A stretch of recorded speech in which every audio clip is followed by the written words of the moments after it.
I didn't want it to be one of those things where there was like a couple of good ideas or a couple of good songs and I just threw some stuff together. I didn't want to go the route of like, I know a lot of people are putting out these EP things where they do like 3 or 4 EPs and then it's kind of a record. I really wanted it to be a statement and it came off that way. And, in taking my time with it, and it becoming a labor of love, it really just kind of germinated, as I said, into this amazing record that I'm super proud of.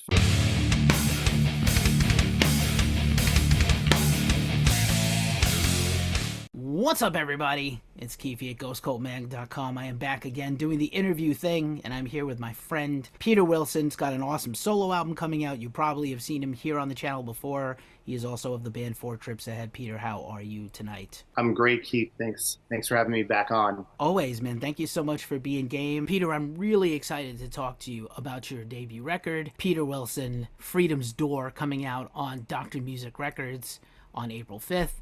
And right out of the gate, you've had a series of releases, EPs, singles, albums with 4 Trips Ahead. So why is now a good time for the solo Peter Wilson album release? Yeah, so Freedom's Door was kind of like it kind of germinated slowly.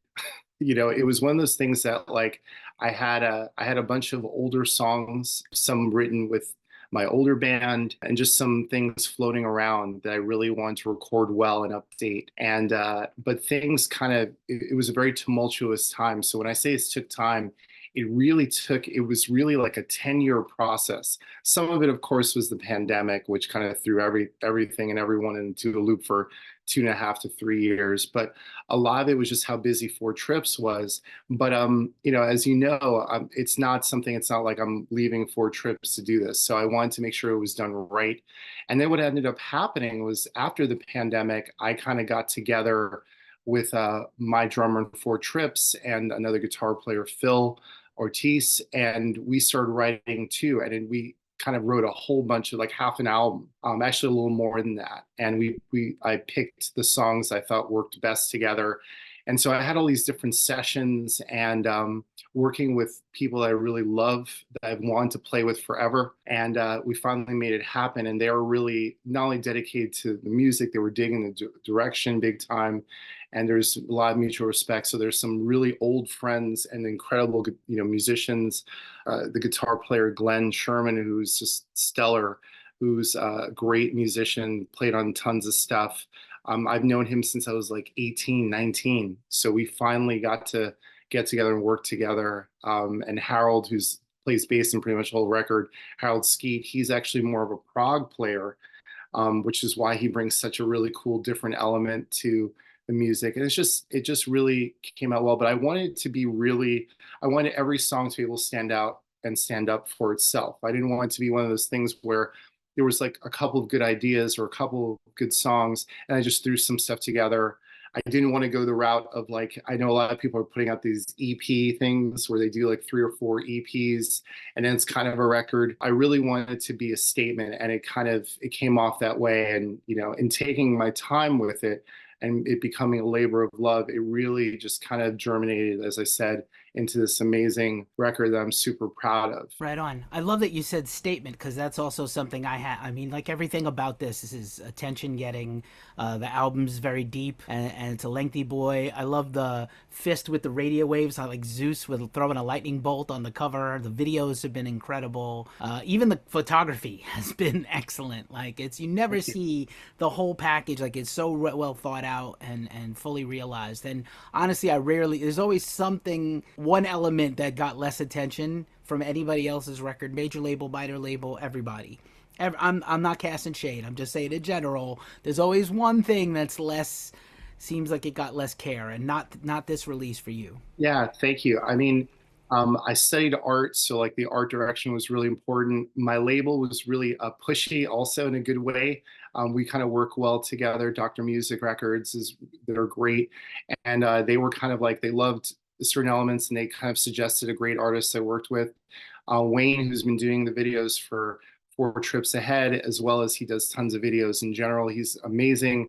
And what's great about him is that he really believes and listens to concepts. And so he and I kind of put our heads together and we go back and forth. So we really took, like I said before, we took our time. And I wanted it, like, I appreciate that you kind of noticing all the elements coming together, because we really wanted to take our time in how we were putting out the music and selling songs, as well as like selling the whole, like I said, the statement. I don't want to come out with a solo record that was kind of half realized, or I worked, what happens a lot of times as musicians, we really spend a lot of time on the music. At least I do. I don't, in terms of recording and mixing, and then sometimes like just little silly stuff gets rushed, and it can kind of put a damper on the whole project. I mean, you and I could probably spend hours talking about great albums that I feel like if they were packaged or sold differently would have been night and day, in terms of what happened to artists and bands. So I was cognizant of that. I'm not afraid to kind of also like, I mean, the album covers, you can see there's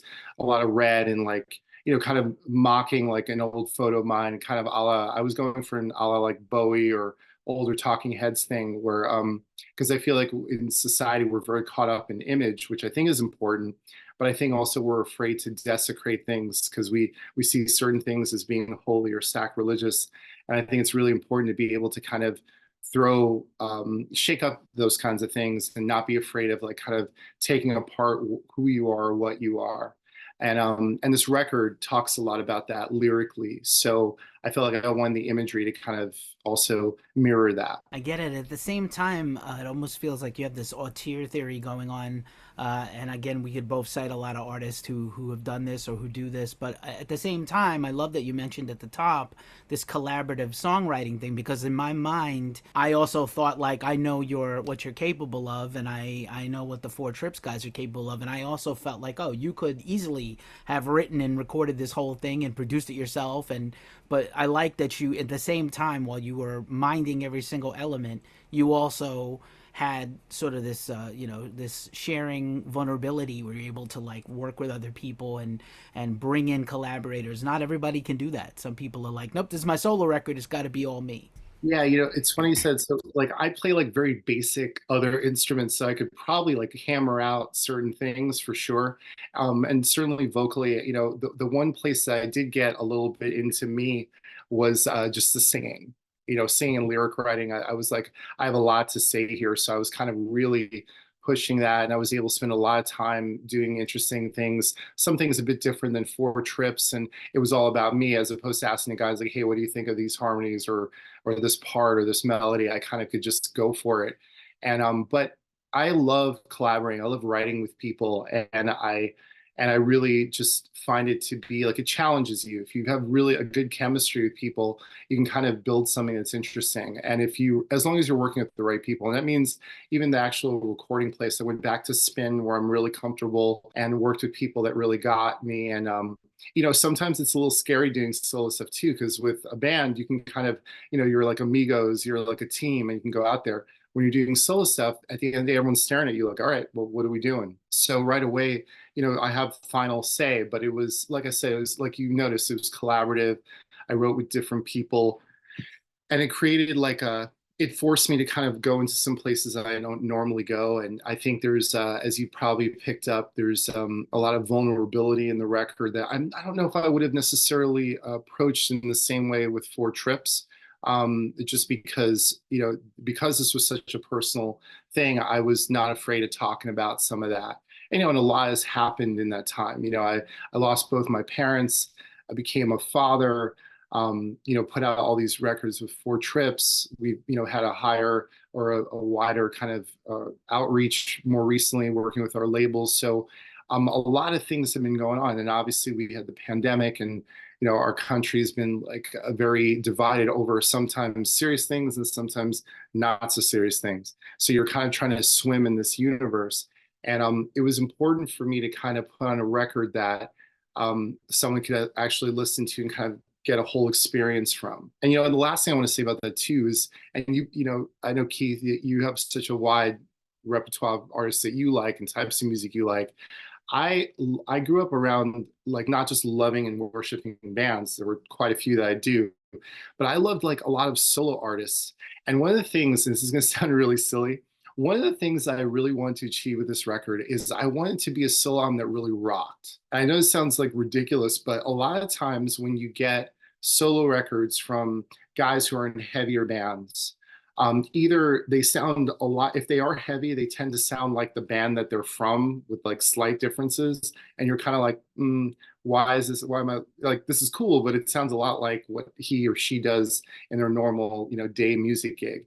Or you get this very acoustic, broken down pop kind of thing going in different directions. Occasionally that can be very cool too. I like some artists that do that and stretch boundaries, but I feel like sometimes our hard rock and metal brothers and sisters kind of feel like, well, if I'm doing a solo thing, it's has my name on it, it's got to be, I got to do something a little different, and I'm a rocker, so like this is showing a different sense of hard rock and metal in places. There are places that are it's much heavier actually than Four Trips, but I feel like I loved solo artists that really like bands that like were really that were really great and heavy and rocked, but I like solo artists that rock just as hard. So whether it be like late 70s stuff like Nick Gilder or something, or like Billy Squier in the early 80s, so I loved his playing and records. I think that he really did great stuff sonically and had vision in his records, and there was always like a little bit of a concept going on, and it was a little edgy and dangerous. I love that.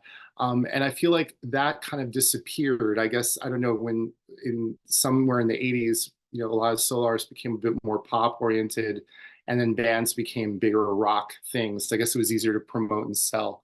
So my mission was, after like writing, I wrote a bunch of stuff and I said, okay, what rocks, what kind of works well together, and what's still like, what's gonna have power? I wanted to kind of stand out in that respect. Right on. Thanks for sharing that. Nobody rocked a bandana around their neck like Billy Squier. And I also cannot hear the words "I'm a rocker" without hearing "I'm a roller too, baby," because Lizzie is life. It's my life for sure. Everybody's. We'll save that for another day. I could talk all day about that. And I do appreciate. Thanks for unpacking that. I'm sorry for your losses. That's very rough, and also for your wins. Or life is all these ups and downs. I did feel like it was a lot more intimate storytelling as opposed to Four Trips that may be a little poetic and obtuse. And I think you really grinded down to the gears here, song to song, in a real pleasing way on repeat listens. I did not get a lyric sheet, but I did try to like listen for things and pick apart things and try to hear things. And there's a lot of powerful stuff on here, so it's obviously right from the heart. Yeah, absolutely. You can always go to the website, thepeterwilsonofficial.com. That's where I'm hiding the lyrics. If it was up to me, I know this smacks in the face of what everyone says, I would very much not have lyrics anywhere. But I was kind of told, like, no, you got to, people really want them. I really believe in the philosophy. I think it was the second Seal album of all places. The first Seal album was really moved me, knocked me out when it came out. Really did a lot for me emotionally. Sonically, I still think it's amazing. Trevor Horn's production is incredible, but he didn't include the lyrics at all. And there's heavy, heavy stuff going on there, and it was very adventurous. And he wrote a whole in the second album. You're waiting for lyrics because he got much bigger as an artist, and he just wrote this whole essay about why he doesn't include lyrics. And one of the things he talked about was the idea that people would come over to him and say, man, this song means so much to me. And they'd quote a lyric and they'd misquote it. It'd be completely wrong. And he'd listen and just say, wow, thank you so much. He took in the story. And it was happening to him a lot. That's happened with me with Four Trips a lot. People will come over to me after a show. It's like, oh my God, this song. And they would talk to me about it, and they would misquote a lyric completely off. And they would share something about the song and why it hit them, and it was so different than my vision of why I wrote it and where it came from. And I learned to just shut up and just say, like really like appreciate, because it moved me that the song meant, or the songs or the album meant certain things to that person. So who am I? Once you're an artist and you release something to the world, it's everybody's now. So who am I as an artist to kind of like start correcting, like, no, I actually said this, or actually it meant this. I sometimes like, as much as I love certain artists, I'm a Lizzie head, I'm a Kiss fan, I'm a Queen fan, and so on. I kind of sometimes I don't want to know the whole story behind it. I don't want to know how they did certain sounds. I remember when I saw the making of Judas Priest's British Steel, and they were doing great interviews, great everything, and in Metal Gods, they explained that they took these heavy drawers filled with silverware and they just picked them up, to make it sound like there was marching. And I thought it was, at first I thought it was cool. I'm seeing this and now every time I hear the song, I don't hear the marching. I'm like, oh wow, they did that with like cutlery. I don't hear like from when I was like a kid and it sounded like Metal Gods marching. That was the magic disappeared. So part of like I don't mind that you're not totally down the lyrics. You can look at them if you want. You don't have to look at them if you don't want to, because I kind of think it's cool that sometimes stuff just is it says what it says, and then people can grab what they will with it. And if they misquote it or they don't quite get it right, that's okay. Fair enough, and sometimes it's just better to be like, don't see what's behind the curtain with the wizard. Like it's just best not to know. Just best not to know. Yeah, And would you want to know what Kiss looked like in like 1978? Hell no. not when I was a little kid, no. And No. then when I found out, I was totally like, oh, they're just regular guys. Oh, okay. They were not larger than life anymore, to quote the song, which is okay now, but in hindsight. Anywho, let's get into a little track by track. It's a lengthy album, and I want to give you a chance to share whatever you feel like sharing. We will love to hear about Freedom's Door, and I know the album kicks off with Release. Yeah, so Release is actually an older track that I performed with my older band, but we kind of updated and souped it up. It's got this kind of it's almost like I call it like kind of a psychedelic, almost heavy surf tune. It's got like kind of a lot of stuff going on, and it's about it's kind of the call to arms of the record. The first line is why can't I release a little bit sometimes? So, and then it kind of takes you on this journey. But come chorus time, it's one of my favorite choruses, like real big and hooky, and kind of it's kind of got like a bunch of personalities going on. But I love, love, love the way the album kind of kicks off with that, and it's showing that it's going to be a heavy record, but it's going to kind of go in different places. So it's good. It's a good clarion call, which is why it was the first single too. Makes a lot of sense. The second track, which was already one of my favorites before the video came out yesterday, brand new single, brand new lyric video, Sunshine. Yeah, so Sunshine, that song was written in dark places, right? You're kind of like sometimes you're sitting or stewing in places and you're looking for a sign or something and to find a way out, and it's not so simple. And you kind of have to almost the song talks about almost digging deeper into sadness and things like that and then that's when you kind of make that you find that discover whatever it is, that spark, that sunshine, that whatever. In this, I know I talked about it, it's kind of like it's definitely got a dark love song kind of menacing thing going on, but it evident eventually there's like a release. I really loved the way that song came out recording wise. I think the guitars that Glenn plays are just absolutely gorgeous, and we're able to kind of get a very beautiful verse going on and a really really heavy crunching pre-chorus and chorus, and so that's a song that I think resonates a certain way. We've been getting great response on the new single, so and I kind of get why. I don't know why the pre-chorus became a lost art. I have no idea why. It's such a great song device for song craft, and it just seems like we're back to like verse chorus verse and nothing. Yeah, I think almost because we talk about music, I think you bring up a really great point, Keith. Like the idea is to get to the hook and sell the product and get it out there in terms of the pop world. And what's weird is that a lot of great pop music had great pre-choruses. So whether it be the Beatles or Prince or what have you, like or Stevie Wonder, I loved um when you couldn't tell the pre-chorus from the chorus. I felt there was a time in particular when I was first getting into a lot of like British and UK hard rock and metal in the late 70s and what became the new wave of British heavy metal. I loved like where UFO records and certain songs, like you couldn't tell, like one thing you thought was the chorus ended up being the pre-chorus or something like that. Like there were, I love that setup so much. And I felt like a group like UFO, you talked about Lizzie. I think Thin Lizzy did a great job of doing that. And I fell in love with that kind of work. And I even think, believe it or not, a lot of the AOR music in the 80s, you had a lot of that. I mean, and I don't know kind of where like I think it dissipated when people started selling and thinking too much of product in the midst of that. But you picked up on that really big time. Sunshine, the pre-chorus is everything to the chorus. You can't have one without the other. So Right on. Thanks for sharing. Mountain is the third track. yeah, man, think that was the first song that after I kind of like we had a break and we had the pandemic and we started playing again. That was the first song of my new like the trio of us, me, Phil, and Ken.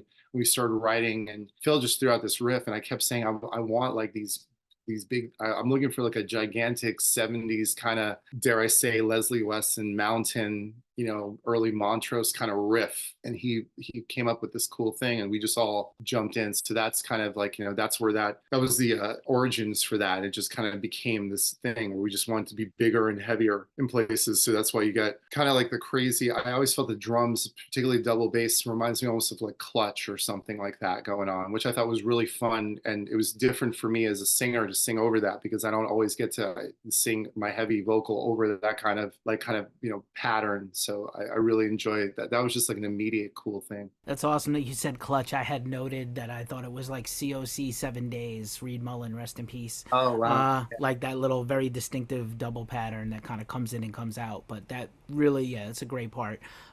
Something, yeah, it's great. You don't get to do that all the time.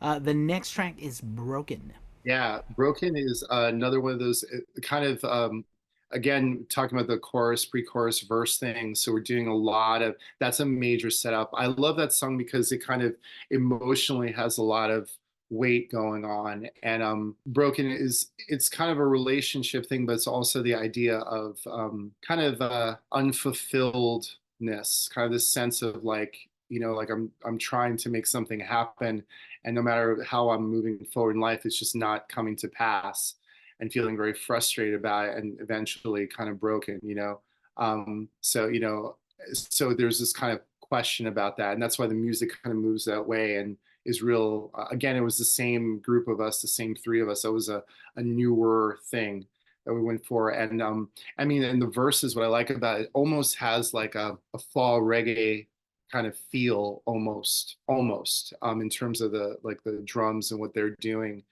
maybe kind of almost like a later police kind of feel, and then it kind of explodes. So I really, yeah, I love that. And I love that the way the song kind of just disappears and again we have kind of like a second chorus thing happening at the end. Right on. Another one of my favorite tracks on the record is this next one, Now There's Nothing. So powerful, so much emotional weight, more than the song even. Like it's so weighty. Yeah, so I said I didn't want to talk about exactly what every song meant, but this one I think is apropos because so the first line is when they left, they took everything.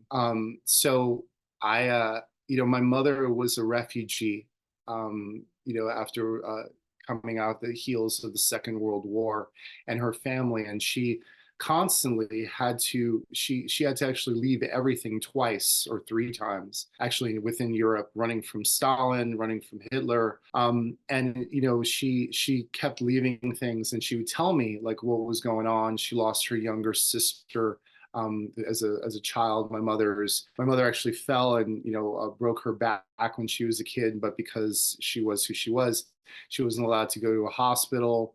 So there was like a lot of heavy stuff, and I grew up knowing the pain and how serious my mom was, very serious about like war and that being the last kind of resort that you go to, and then thinking about a lot of what's going on now, thinking about what's happening in Haiti, thinking about what's happening in Israel and in Palestine, Gaza, thinking about what's happening in Ukraine where my mom is from, and it's like happening again. And just thinking about people that constantly whether it be refugees in Italy or in Greece trying to find a better life for themselves, or Mexican, South Africa, and excuse me, South American refugees coming over our border, just people that are constantly being thrown out and they lose everything and they're having to make sacrifices. And like, how do you escape that? How do you start again? And the idea that, you know, now there's nothing. So the song,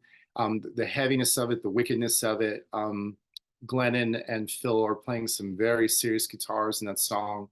And we went for something very, very heavy. And actually, the chorus kind of starts off the exact opposite, kind of almost like an aftermath and gets heavy. So I appreciate that you love that song. That song means a lot to me. And emotionally, it was a very heavy tune, but I felt like really, I think it's just something really important that we think about because I know it's very easy to politicize, you know, the battles over like land and stuff, but and who should be in certain areas and how you should define yourself nationalistically or just whatever. But at the end of the day, as human beings, regardless of your political affiliation, there has to be this connection of that we all have to, it's all of us or none of us. We have to be on this earth together.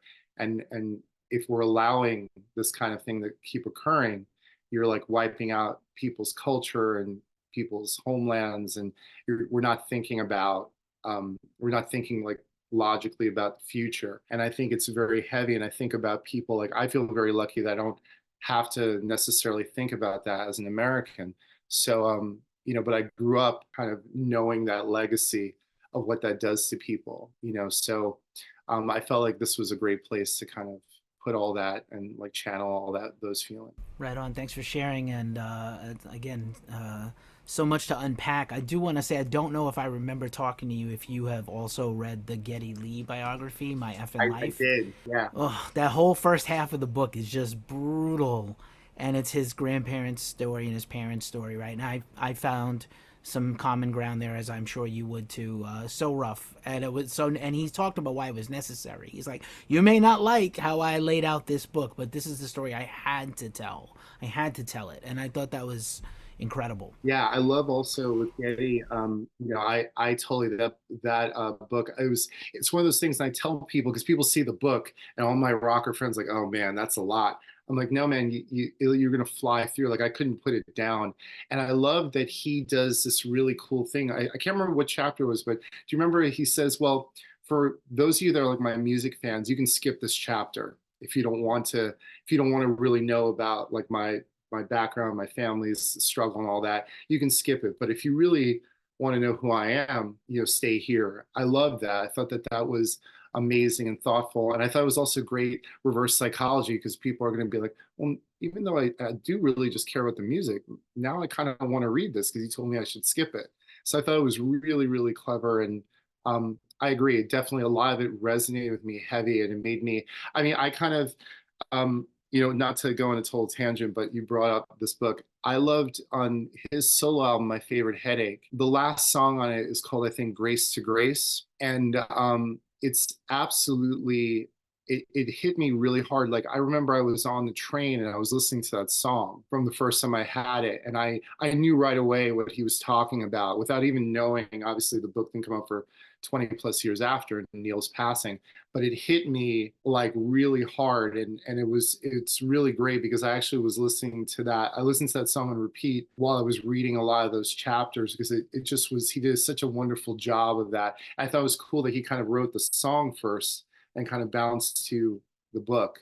But yeah, really just, it's great. And I would definitely say, even though now there's nothing on my album is a lot angrier and frustrated about it because it's not about, unlike Race to Grace, which is about survival and his you know, his mother and his family surviving it. Now there's nothing is about the loss. You know, it's the loss end of it and like everything being gone and what do you do? You know, so Indeed, heavy stuff. Moving on to something a little different. Move Closer is the next oh yeah, track. good. Good. And I'm glad you picked up on that. I purposely put those back to back because now there's nothing is very like, oh my God, you know, and then Move Closer is kind of like this manic. We want to go for like this kind of somewhere between hardcore and like really tight punk kind of like, but punk more in the vein of, I would say almost like the Refused or later Bad Brains, where it's like super tight, but really like a little bit edgy in terms of the production and the approach. And Yeah, and Move Closer is just like the swinging down of having some days where you feel like ultra powerful and other days where you feel like, fuck, I can't do anything. You know what I mean? I can't, I'm very frustrated and nothing is working out. So the idea of Move Closer is just finding a person that you're really connected with. And it's like, I know I'm a little bit of a mess, I'm all over the place, but I need you, you should dig me. Kind of like I'm worth all that. So Move Closer is kind of like it's a fun song and hopefully like a great pick me up that was deliberately put there. Right on. It had an energy to me. I was lucky enough last year to see the punk supergroup Fake Names, and Yep. Dennis Lyson of Refused, speaking of, is the front man. So I had that kind of same swagger kind of feeling, like a lot of strutty directness that I liked a lot. The next track is Mirror. Yeah, Mirror. So if there is, well, I don't know if I'm going to call it a single, but I definitely Mirror is going to be one of the things that I plan to scrape up the money and the time to be able to do another video for, whether it be an official single or something, because Mirror is a really personal song for me, and it explores people that kind of just never dive in and kind of pursue what they wanted to. So it's kind of there are different vignettes of like kind of just like dreams that are deferred, and it's from different points of view. And then kind of the authors kind of realizing that a lot of it, like you can look around and blame a lot of people for that situation, for whether it be your parents or your family, or you can blame like your teachers, or you can blame your bosses, or you can blame your friends or whatever. But at some point, everything you hate is everything that you created. That's kind of the resolve at the end. So yeah, I love Mirror for that, and I felt like that was me probably venting on a lot of I don't do well with complaint culture. It's like I don't mind complaining and venting, and then I'm like right away I'm like, okay, so what are we doing about it? So that's kind of maybe making some sort of social statement on folks that kind of sit in the complaint. I hear that. Solutions, everybody. Let's get some solutions. The next track is not a cover, but it is called Simple Man. Yeah. It's so funny about so this song is really cool. Yes, and I'm glad that I'm hoping that no one thinks I'm doing Simple Man, although great song, I don't need to hear it again kind of thing. I think it was just using like Reacher too, which was weird. I was kind of like watching the series. I'm like, why are they using Simple Man? But okay. But my Simple Man is a little bit different. It's actually funny. We recorded it, and it was a song I wrote with a dear friend of mine, Don DePaulo. We got together. He's an incredible drummer, actor, musician type.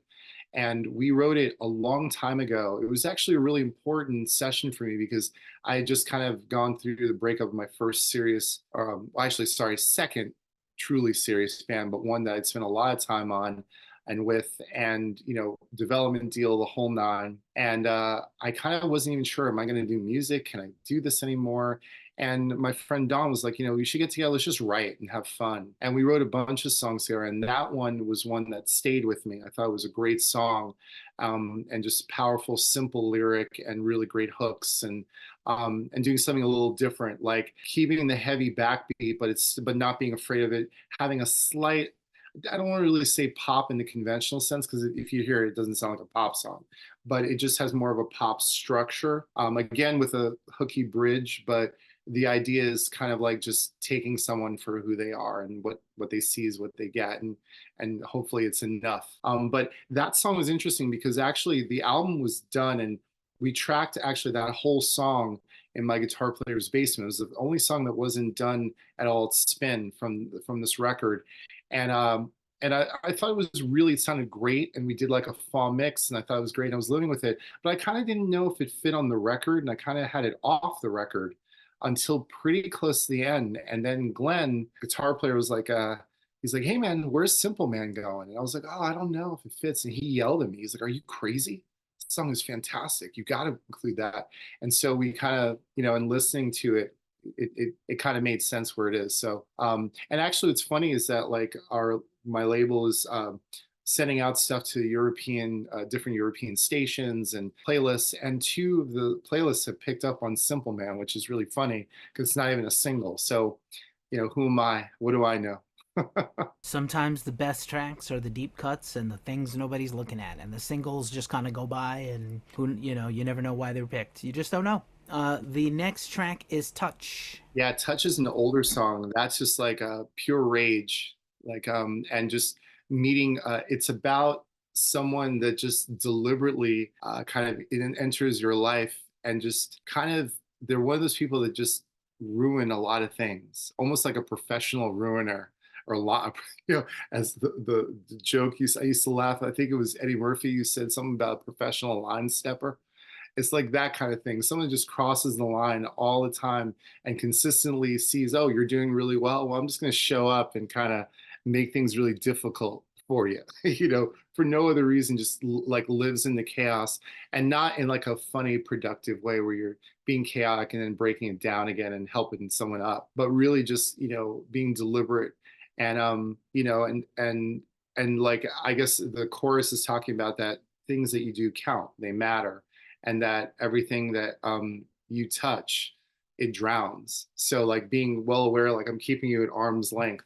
And so that's kind of what that song is about. That's an older song that we also kind of really heightened up and made it like really over the top, which it's one of the heavier tunes on the record. Definitely a banger and a bop. And yeah, I believe the line is habitual line stepper, which I have Yes, been using and reusing since Eddie Murphy, cool lines. Delirious, like 85, Yep, 86. love it. We were not supposed to have that tape as teenagers, and we did. The next song, if you have a problem with this next song, you are the problem. This song is talking about dicks and swastikas. What a title. So that I said I was talking about, I can't remember because there was so much drama, to be honest with you. Like the whole Trump presidency is a blur to me, kind of. But to be fair, even leading up to it and post it, it's just been like this. It was like a realm of chaos for a while, and not just in our country, like globally. You had Bolsonaro and in Brazil. It was just insane. And so when I was seeing folks down, I think it was specifically me reacting to Charlottesville, but I don't know because I know Charlottesville was some I'll talk about in a little bit towards the end of the record. But it was one of those crazy marches, or like this, you saw these like yahoos coming together who just hate everybody, hate themselves, hate life. And they all said, let's all get together and just like spew this hate. Somebody said something to me, and I said, oh man, it's just dicks and swastikas. And like the whole room erupted, like, oh my God, where'd that come from? And I laughed and I wrote it down. I said, huh, dicks and swastikas. I just thought it was a cool, funny thing. So we wrote the guys, again, this is a newer song, so me, Ken, and Phil kind of got together and they were writing this like manic thing, and I was like, well, if we're gonna do that, let's keep it like the whole song, let's just rage, kind of like just make it really like angry and punky, but again tight, because like I said, I tend to like things like that almost sound like they're gonna fall off the rails, but they're just super tight and together. And then I just kind of wrote this whole tale out of the title Dicks and Swastikas, which has everything to do with kind of the title, and you guys can fill in the blanks, but that's exactly what the song is about, and it kind of it's confronting folks that just it's kind of like, I think whenever I hear that song, I think of the image of that guy. You remember, it was kind of a popular video of that Nazi guy that just some dude comes over and just like knocks him out in one punch. And he's kind of like, oh no, let's talk about this. And it's like, you're wearing a swastika, man. You're wearing a Confederate flag. Nothing to talk about, man. You're in my face. So like, we're kind of done. So even though I don't necessarily condone violence, I think that in 2024 and 21st century, you have to be really clear about what those symbols are about. And I find like I think like a lot of racists and bigots, there's definitely like a penis kind of small man thing going on somewhere under the facade of trying to be like macho and hateful. So Word. In addition to where you can buy and find all of Peter's music and merchandise, I'll be linking the Richard Spencer gets knocked the fuck out video in the description. right. Because Well, fuck that guy forever. yeah, Richard Richard Yeah. Spencer is a great one. He was like beat up, like that happened like 3 times to him, right? Or something like It's frequent. People now punch when they say I'm gonna go punch a Nazi. That's who they think of. I think one band made a shirt of it. A grindcore band had a whole album dedicated to him that was all like punch this fucking guy out whenever you Oh, see that's him. great. It was amazing. We need more of that energy. I'm also not a violent person, but we live in fucked up times. I don't know what else to say. The next to last track on the album is Security. Yeah, it's actually right. The next to last song on it, right? So security. So that, without explaining the whole thing to death, so that song, quite honestly, is just about my family. So the opening line is, "None of my four parents gave themselves up for fear." So it talks about, again, like the stuff I was mentioning before about my mother and her family kind of braving this new world and coming to America and letting everything go and starting again. It kind of refers to my father growing up, having to work really hard, him losing his father at 5, and his mother, my grandmother, being this amazing woman that took care of him and the bigger family, and just was an amazing matriarch and inspirational to me. And these, my mom and dad, being from two very different hemispheres, different worlds, different racial backgrounds, and falling in love and it being real and coming here and starting all again. So it's kind of like it's moving. It's supposed to be like kind of my moving, very it's definitely like a very vulnerable moment, on the album. And I was kind of, it was also one of those things, an older song that kind of changed a little bit lyrically and kind of tweaked some of the arrangement, and it just became this beautiful, heavy, gorgeous thing. I love that the song, vocally, for the most part, I'm not using my heavier, belty, screamy voice, but it's more powerful. But it's a lot of very close mic stuff and a bit of a different singing approach. And so I like it. But there was a part of me that actually, again, was the only other song that I was thinking, I don't know if I want to put this on the record because it is so close, and I finished it and everything. And then I thought, okay, if you're going to really be brave and you're going to call this Freedom's Door, you have to kind of, let's get this out. And I'm really very happy that it made the record, because it makes me, when I listen to the final mix and master of it, it just made a lot of sense where it was. So Right on. Yeah, there's a lot of grit in your voice on this record to hold on to, and I really appreciate it. And then the final track of the album is the title track, as a good Slayer record would have the title track at the end. yes, I'm glad you picked up on that.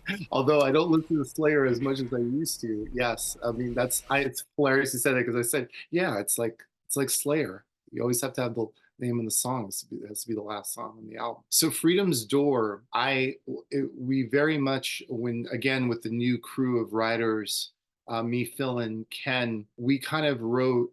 We wanted to write something that was a little more epic. It became a lot more epic than we had anticipated. And again, it was me kind of talking about just the idea of what your place is and where you're from and where you're born and what that means, and the idea that you should be allowed to be who you are. So, I remember being younger, and there was this constant thing where, very often my sister and I didn't fit in to a lot of what was happening. Like, so is he black? Is he white? His parents are both. What's going on? Why is he, I remember going to the Wiz and buying King of Rock. And I remember buying AC/DC's Flick of the Switch. And I remember I had both of them on the counter, and the girl like looked at me and was like, why are you buying both of these? Like, she looked at me like, you're not supposed to buy both of these. And I looked at her, I was like, ring me up. They both rock, kind of like, I didn't understand. Like, there was always this idea of you have to fit in certain modes and you have to choose and you couldn't just be. And, probably not until I got into my teenage years where I just started to, you grow thicker skin and you just say, hey, this is going to be what it is. And started to, especially getting into underground music, and stuff that was seen as underground at the time. One of the salvations for me was like getting the infamous Yellow Bad Brains tape. And I remember hearing that and thinking, oh, and then seeing them and realizing, and then seeing like a Fishbone or something, realizing like, I don't have to be like all this other hard rock stuff. I can kind of like all of this. I can be everything. I can be proud of my Ukrainian culture and go to Jamaica and be proud of my Jamaican culture. I can listen to reggae music and I can love heavy metal and wave the flag for both. And I don't have to explain that. And I shouldn't have to explain that I'm here and I'm from this place. And so Freedom's Door explores that, but it also explores kind of unfulfilledness of the American dream. I keep getting promised that I'm going to be able to be free and do what everyone else does, but somehow it kind of eludes me all the time. So, the song actually, so this song probably in a lot of ways is a defining, the ultra defining statement. So like everything leads up to it, and we kept writing these parts, and there's almost this like total, as you probably picked up on this, almost this Rush kind of late 70s like guitar line in the middle, and we just felt like we wanted to put everything in there, and Wayne really understood the concept and put together a great video for that. But I sang the lead vocal and all the vocals. Actually, I did all the vocals on the anniversary of Charlottesville, maybe the third or second anniversary of Charlottesville, which is funny because I went in, it was a very heavy, just a heavy vibe in general, and I tracked a lot of the vocal, and we listened to what we had, and as we listened, we were taking a bit of an ear break, and we turned on the TV, and then all these images of Charlottesville was there, and they were just talking about it. And the engineer Nick looked at me and said, "Wow, you couldn't have picked a heavier time to record this vocal in this song." And so I think that added a little more weight into it. So we were kind of, we really went in, and I went in vocally. So that song actually, as much as I love it, it's hard for me to listen to sometimes as the person who sang it, because I hear a lot of stuff going on throughout, especially as the song builds and gets heavier and really crescendos. So, but I'm super proud of it. It's one of those things I'm very proud of, and I think it's probably one of my best performances ever. But there's part of me that emotionally doesn't love listening to it because it hits a lot of things. But yeah, I'm super excited about how that came out. And again, we were talking about the adventurous nature of some of my solo stuff. This is kind of in that direction where, I don't know if I would have done something quite like this in FTA. So it was fun to kind of go in that direction. Right on. Thanks so much for sharing all that. Could not have been easy. It's not always easy for people to elaborate on their art, which is like another child. I wonder, thinking about all these heavy topics, like what are future people going to think of these times? These are some crazy times. And I feel like we've deserved better in every way as a society. We deserve better leadership. We deserve to be kinder. We deserve to learn more empathy. Neither of us are going to figure this out today, but I wish I knew. Well, I don't have a crystal ball. What a great record. I'm proud of you, having followed your career for a long time. If I didn't know you, I'd still love this record, which is like the best thing I can say. Definitely a lot of my friends make music I don't love, and I'm not invested in. But Dr. Music Records has done a great job with this. This comes out April 5th. Just as a last couple of things, do you have anything else on the horizon for this year musically? Will you be able to maybe perform some of this live? Is that on the table at all? Yeah, so thanks for asking. Thanks so much for your kind words, Keith. I really appreciate the support. And I also appreciate you've always been honest about the music you like and what you dig. And I appreciate that too. So yeah, actually what's really cool is that when you record a solo record and like in my case, you don't have money to pay people, like I'm not supported by a label that can shell out money for a band or just pull out a tour. It was one of those things that I was really excited, and I kind of said, I finished the record and thought, okay, this is great. Maybe I'll do a show if I can get everyone on board. But what's happened is that everyone immediately when I was mixing was like, hey, so are we gonna play? And I was kind of like, sure, you want to play? That's right. Would you be interested in playing? And everyone was like, oh no, Peter, everyone's about it. And I love them. It's probably the reason why the record came out so great is because I love them as musicians and as people. And so it's been really neat is that we've been rehearsing, trying to be, cognizant of everyone's schedule, but we've actually been rehearsing very regularly. And the goal is for us to we're looking to book a couple shows in the city. There's some talk about reviving a festival in the city, and I was already approached about that, which is really cool. We're hoping that happens in the summer or in the early fall.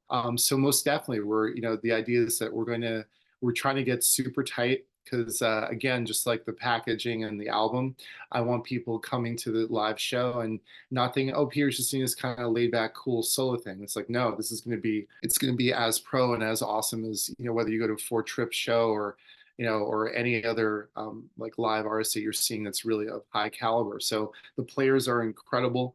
and the songs are sounding really good live, and we're just, we're kind of really reinventing them and making sure we put together a really cool set list. So yes, we are indeed going to be performing live.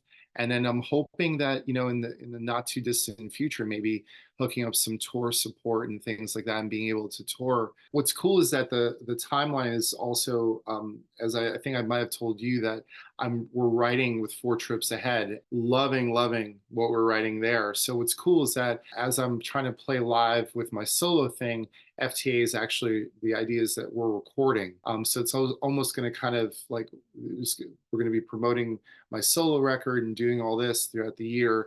And then with the idea of 2025 being an FTA kind of release thing. So it's nice, so it won't really get in the way or step on what I do with the band. And at the same time, really giving this record the live dates that it deserves, because I think it deserves, being heard by as many people as possible. So Phenomenal. Glad to hear it. Fingers crossed. I hope it happens. Let us know when. We'll send somebody out if I'm not there in person. And yeah, man, it's always great to chop it up with you. I really appreciate you. You will see more of this gentleman on our channel in the future. I'm grateful for your, also for the camaraderie. And again, this music's gonna last. This is already one of my favorite releases of the year. Peter Wilson, thank you always. thanks, Keefy. You're awesome. Well, thank you. You too. We'll see you soon.